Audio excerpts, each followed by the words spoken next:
Dear students, good morning. पिछली video के अंदर हमने बेसिक अकाउंटिंग वर्ड्स 10 किए थे और उनके बारे में समझा था। अब हम आगे और 10 वर्ड्स के बारे में जानेंगे। देखिए यहाँ पर हमारा 11वां है कैपिटल रिसिप्ट्स और रिवेन्यू रिसिप्ट्स।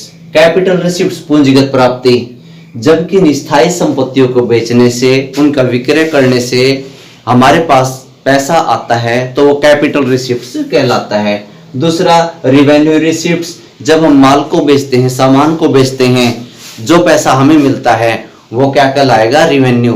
रिवेन्यू का मतलब होता है आगम और कैपिटल का मतलब पूंजी। पूंजी का मतलब सीधा सा आप क्या लेंगे? स्थायी संपत्तियों से लेंगे और ये हमारी वस्तु और सेवाओं के बेचने से। तो दोनों के बीच में डिफरेंस क्या हुआ? दोनों के बीच में डिफरेंस यही है, ये हमारा स्थायी संपत्तियों से रिलेटेड है, ये माल इत्यादि के बेचने से जो आय प्राप्त होती है, सेल्स से जो आय मिलेगी वो रिवेन्यू रिसिप्ट्स कहलाएगी।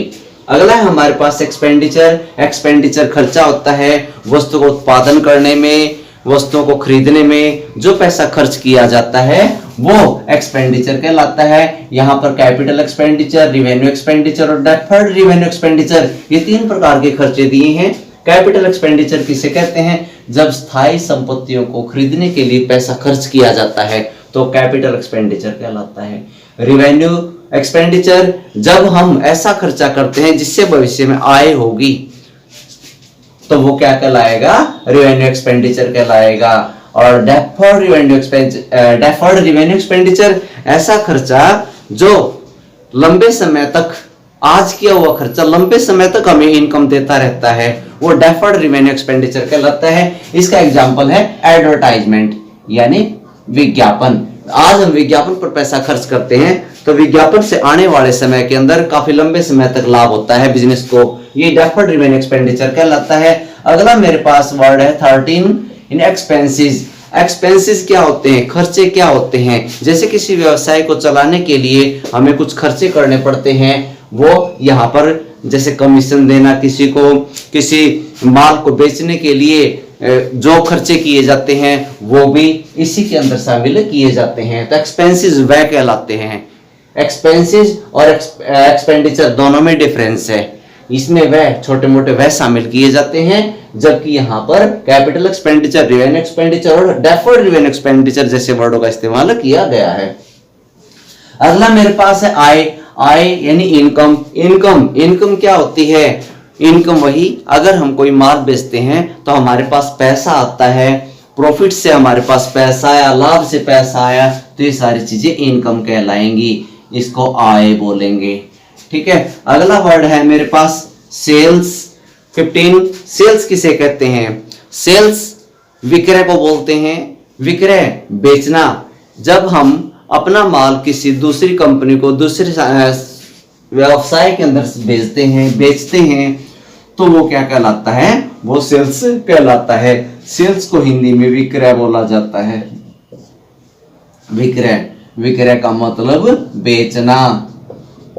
जब माल किसी को बेचा जाता है तो वो सेल्स कहलाता है। सेल्स का मतलब समझ आ गया वो अच्छे से, यानी विक्रय करना, माल को बेचना। अब सेल्स रिटर्न, ये वर्ड भी बिजनेस के अंदर बहुत ज्यादा प्रयोग किया जाता है। विक्रय वापसी। सेल्स रिटर्न का मतलब होता है विक्रय वापसी। बेचा हुआ माल जब वापस आ जाता है तो वो सेल्स रिटर्न कहलाता है। बेचा हुआ माल जब वापस आ जाता है तो वो क्या कहलाता है? Sales return. अगला है बैड डेट्स।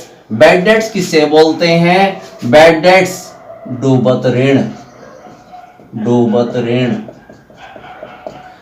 ठीक है। जब हमारा पैसा डूब जाता है तो वो बैड डेट्स कहलाता है। कई बार किसी व्यवसाय के अंदर पैसा जो प्राप्त होना होता है वो डूब जाता है, प्राप्त नहीं होता है, तो उसे किसके अंदर शामिल किया जाता है? बैड डेट्स के अंदर। बैड डेट्स बुरे डेट्स जो प्राप्त नहीं हुए। इंसॉल्वेंट दिवालिया, ऐसा व्यक्ति, ऐसी फर्म, ऐसी साझेदारी के अंदर शामिल दूसरे लोग जो पैसा नहीं दे पाते हैं वो दिवालिया कहलाते हैं। और जो इंसॉल्वेंट होता है उससे पैसा मिलना मुश्किल होता है, मिलता ही नहीं है, दिवालिया हो जाता है, उसे इंसॉल्वेंट बोला जाता है। दिवालिया होता ही वही है जिसका दिवाला निकल जाए, जिससे पैसा प्राप्त ना हो। अगला वर्ड है हमारे पास लाइव स्टॉक क्या होता है? जीवित धन, जीवित धन। अब वो क्या होता है?